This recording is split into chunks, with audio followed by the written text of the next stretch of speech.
Hello there, welcome back to the League of Privateers Abridged, where previously we had some issues with the yellow Spanish guys, but it worked out in the end. And we also kept cheekily taking territory from Dracul, sometimes by just auto-resolving their walls, other times by managing to defeat them in battle, mainly by throwing grenades at their otherwise very difficult to kill troops.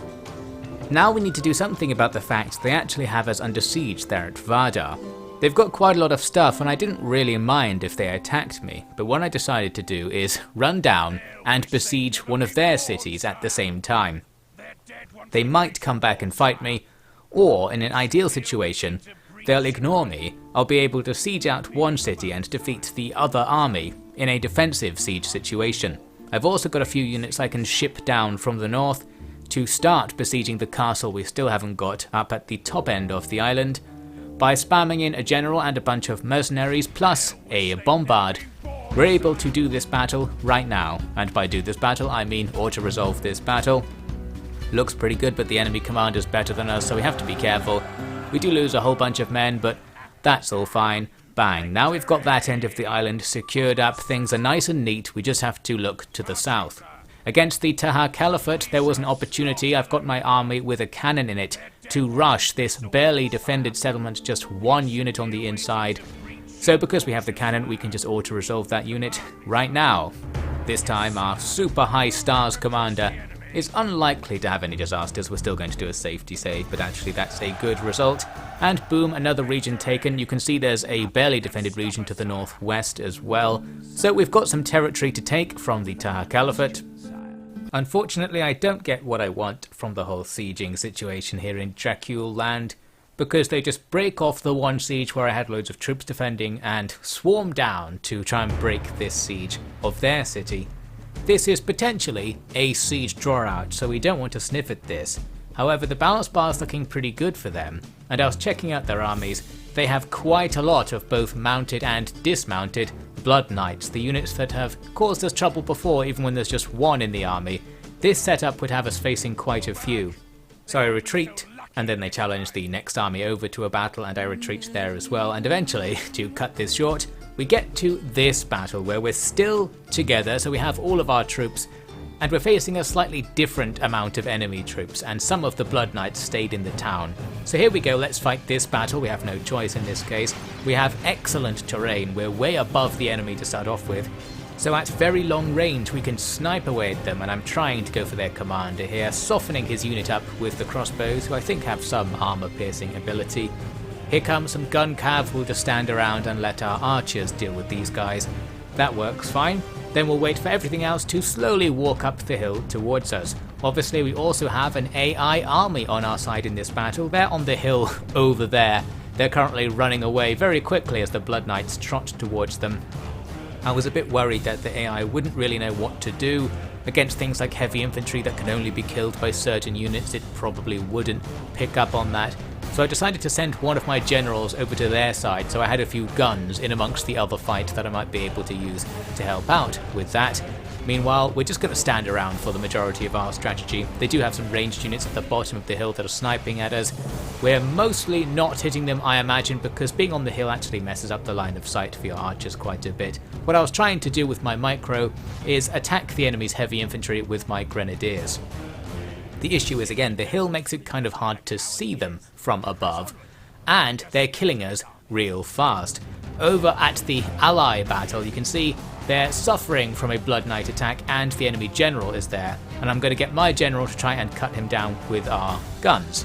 So now it's kind of a waiting game. We don't have any free pieces yet to be deployed, aside from on our right flank, where I did have some mounted archers until I looked back and they're not there, and instead there are a couple of units of Blood Knights marauding around our back lines.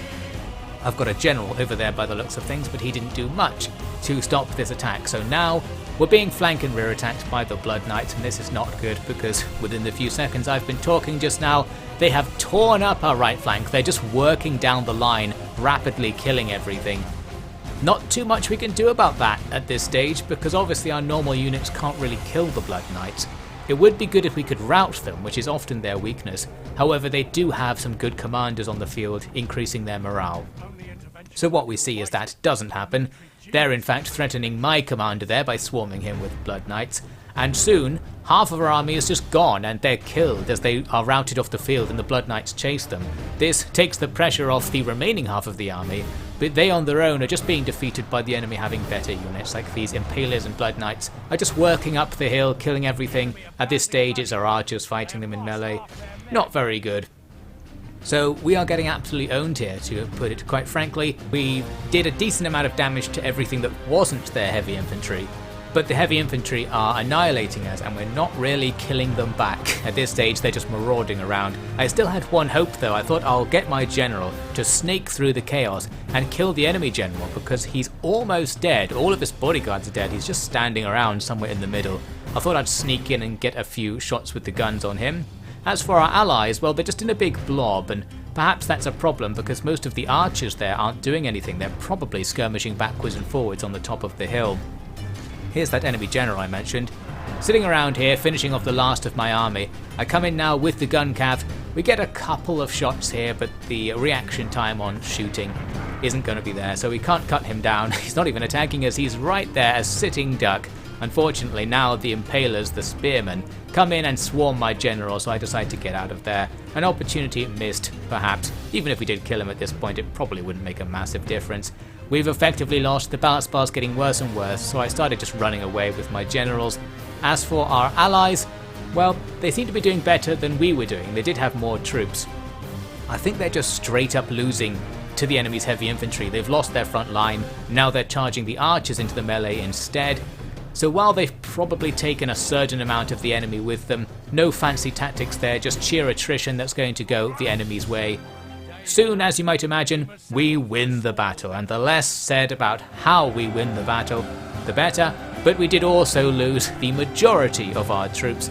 To be fair, the enemy lost quite a few troops as well. About half of their total deployed force died, but the half that's left is the much more powerful half, so it's not fair to say they lost half their strength.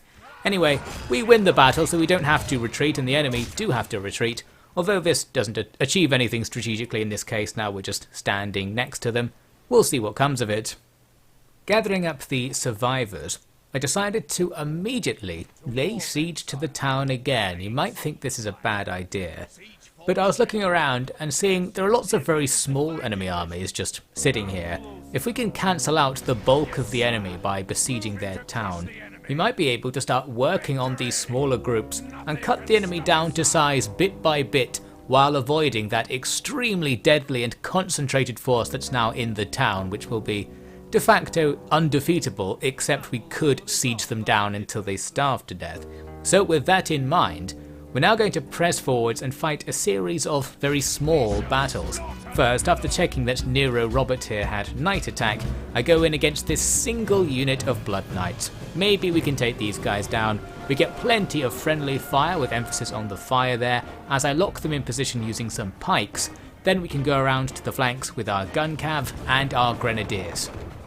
Initially this grabs us a few kills, and because this unit's here on its own, it's not going to have the morale to sustain all the shocks from these attacks. They rout, we can chase them off the field and kill the rest of them, and there you go, we've successfully deleted one of the enemy's good units. Now we don't have to worry about them. And after this, I reinforced with some units from our nearby towns and pushed on to fight another such battle. This time slightly harder.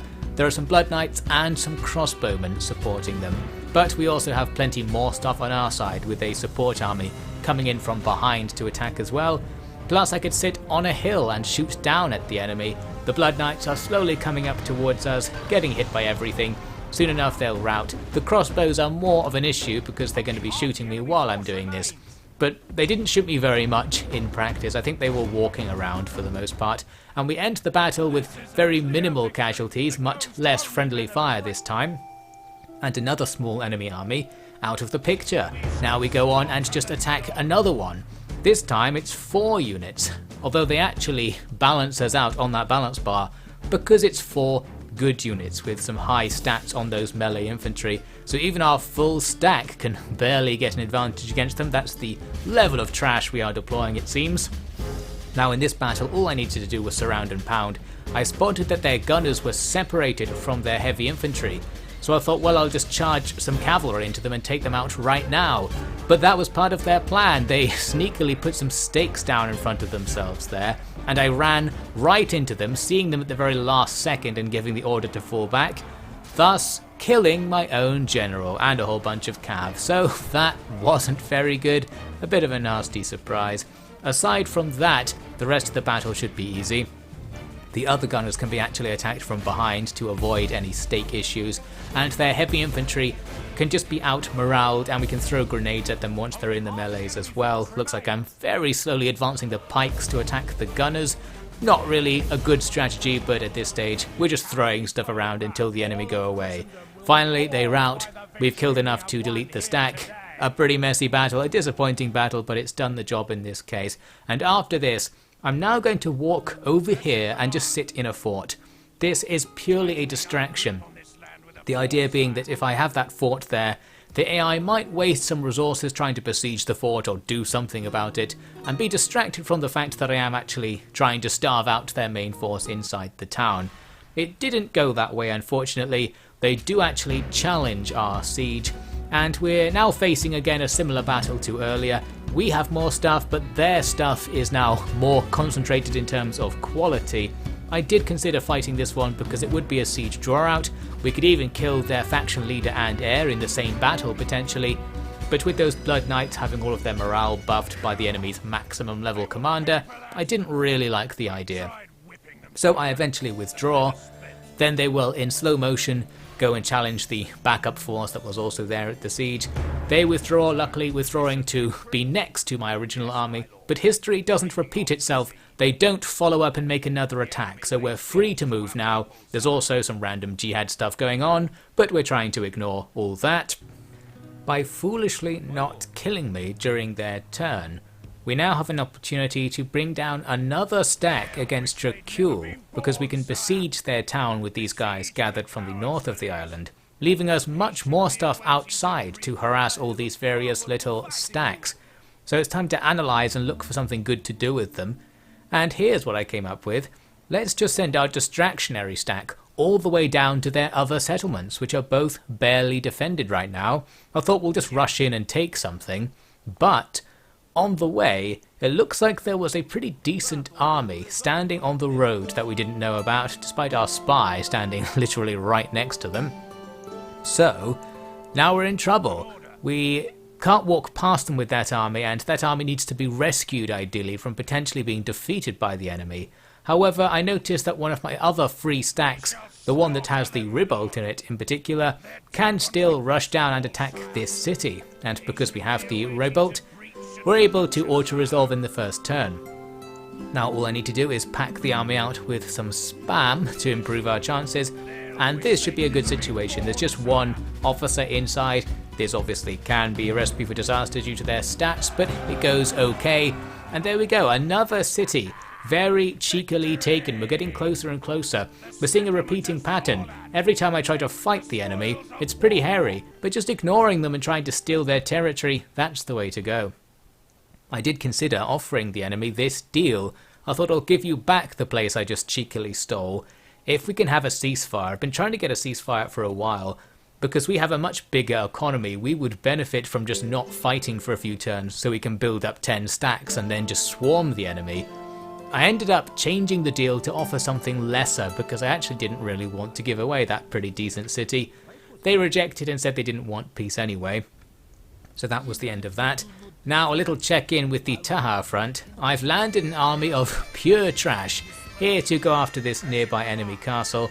It's not a very good army, so I wasn't too confident about this. There is a decent amount of stuff defending, but that castle is just about in range of one of my full stack garrisons, so I brought over some more stuff to support there, and I believe in the turn after this, I'm going to bring down pretty much everything from over there with a new commander as well. I can't get peace with the Tahar Caliphate, by the way, because they're at war with me through the jihad, which is still ongoing. I think I'm not allowed to negotiate with them. So that's annoying, because peace would be good against them as well. Now back to the situation up here. We have to do something or rescue somebody in order to avoid being in big danger. So I sent the main force to go and do the rescuing of the distractionary force. The balance bar was pretty good, so I thought, can I just take this win on auto-resolve? The answer is yes, and I was very happy with that because it would have been quite difficult in practice to win that battle. It does mean we haven't killed them all, but it leaves the enemy in a vulnerable position. We could go after a couple of their smaller blocks now and start whittling them down. But then I thought, or I could just keep going forwards with our main army and also attack Castle Dracul right there. I came near to it looking for more of those mercenary monster bombards to help me get in. Didn't find any, so that's disappointing, but I do have a spy standing right here, so I thought let's try and get a spy inside to do the gate opening thing. We successfully get the spy in. This gives us 24% chance, but I can also throw in another spy to increase that chance, and we do get this one as well, so some good luck right there. Brings it up to a 50-50, but we don't get the 50-50, so my luck runs out. We're now stuck besieging this place, meaning again the enemy will have the chance to bring their forces together and come to bring us down in battle. I'm just going to put my distractionary force back in the distractionary fort and break the siege over here. So now the enemy have some less valuable targets to attack. We don't want them to attack our main force with our faction leader in it this turn, not just because we might lose the battle, but because if we can just put the battle off for at least one turn, we can then storm into Castle Dracul and have the enemy in a very dodgy situation. For some maximum level exploits to protect my main force, I'm putting these little single units out so that their zone of control might entrap the enemy as they walk past. Their line of sight must be getting pretty poor because we've taken most of their stuff, so they might not know that I've put stuff in front of them there. I'm going to leave that as a cliffhanger and finish this part by looking at this battle. I set this siege up last time where I'm hoping to use our allies to take this Tahar settlement by opening a gate or something and then having our allies stream in, die, and then we'll pick up the pieces. So that's the plan. Our allies also have a ballista. I thought they might use that to make an entrance themselves, but they didn't, so they're going to rely on the ram I'm sending their way. Meanwhile, I decided to rush the wall in front of me with a ram and a bunch of siege towers. This didn't go very well though. We're seeing quite a lot of shooty forwardy and not much shooty uppy from the enemy's many fire archers. Already we've lost one tower, and to cut this story shorter, we lost everything. All of the towers got set on fire and the ram got set on fire, so it went much better for the enemy than expected based on my own previous siege defences, and essentially we just have to run. We took a bunch of casualties trying to get in, but we haven't achieved very much there. So now we are going to be relying on our allies doing something. We've got our one ram over on the allied front. In this case there are barely any enemies defending the gate, so we set up freely and start ramming. Well, we'll eventually start ramming, it takes a while. Because in this mod the gates are much stronger than usual, it's now going to be a long wait to actually open the gate, so long that they can move units over to deploy on the walls and start attacking our ram pushers. Luckily it's glitching out a little bit because they can't really see over the wall, so that's fine, but we are going to start dying there. Dangerous stuff. However, before all hope is lost, I sent my general forward to the wall to get killed a little bit and try to walk through the gate that I attacked earlier, because I noticed it was open, and in this game it's quite honest, it's not like technically closed even when it's displayed as being open, like in some later games. If it's open you can sort of jank through it, and we very quickly captured the gate just somehow. So, with the gate captured, our allies now activate and rush everything to go in through that gate, and I do get what I want then in the end. Our allies are going to push deep towards the town centre, take enormous casualties, but no doubt inflict casualties on the enemy along the way. These Javcav are struggling to come up with an idea for getting past those camels, but we'll leave them to it. Meanwhile, I can set up my units just inside the walls, hanging out, waiting for opportunities. We were able to get a couple of the enemy archer units down off the walls for a nice melee that should be to our advantage. One of them is now fighting to the death in the gateway, which in practice just means they're routing, so we're going to be taking out lots of archers like that. The ram I left ramming the allied gate did actually open the gate eventually. We lost basically the entire unit, but because of the distraction of me going through the other gate, stuff went away, the gate got opened, and a very small amount of allied troops did go through over there. So I guess it wasn't a complete waste. Now I'm trying to set up to support our allies by shooting arrows forwards down this big street where the main fight is happening. You can see I've also outflanked the enemy blob a bit, and now we wait to see what the result of these blob fights will be. I've sent a couple of my troops into the blob as well to support. An issue we'll have here is the fact that the enemy have an elephant unit, and obviously because we're all blobs together, the stampede damage against us can be very great. Plus, because everything's kind of stuck in a fight, it's very hard to get ranged units to shoot. So while I have some guns around, getting them to shoot the elephants is going to be pretty difficult. Eventually we kill some of them by sheer attrition. They probably took down quite a few of our allies in the process, but some of them also come over to this other front, where I've got some fire archers and I've got some gunners who can theoretically attack them while my pirates sacrifice themselves to keep the elephants still. But you might note we're not seeing very many fire arrows go forwards against them, and the gunners can't really see what's going on. They're not standing in the right formation. All of the conditions for jank are here, so they're just not going to fire really. Essentially we defeat the elephants in the long term by just losing enough stuff to gradually deplete their hit points through melee attacks. That's all good in the end, and eventually one elephant is left. It runs amok, and it actually starts damaging the enemy a little bit. It comes over to see this front, attacks the enemy, and then walks off again. That's all nice.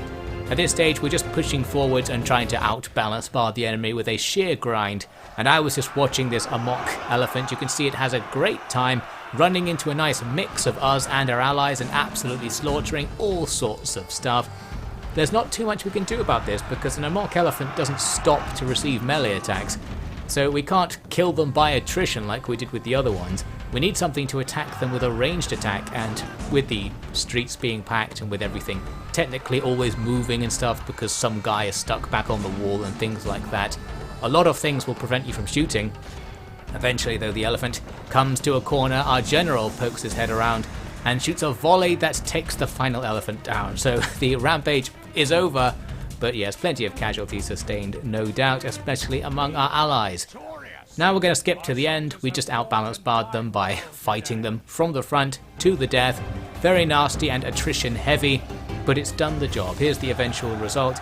We did lose a whole bunch of stuff, but the good news is that more than half of our side's casualties were among our allies, who we don't care about at all. So that's a discounted settlement for us. We'll stop things right here for this part. The next part is going to be the final part, pretty much no matter what the situation is. We probably could defeat our current enemies, but not only do we not need to win the campaign, but I don't want to. I'm pretty sure it would happen if we really tried. I was just trying to get to a point when we weren't in any particular danger, so I could declare the campaign over. Maybe we're not quite there, especially up here with the Dracul stuff going on, but whatever ends up happening, I'm just going to end this next time. So join me next time for the final part, where we'll probably just be wrapping a few things up and taking a little review of the world map situation.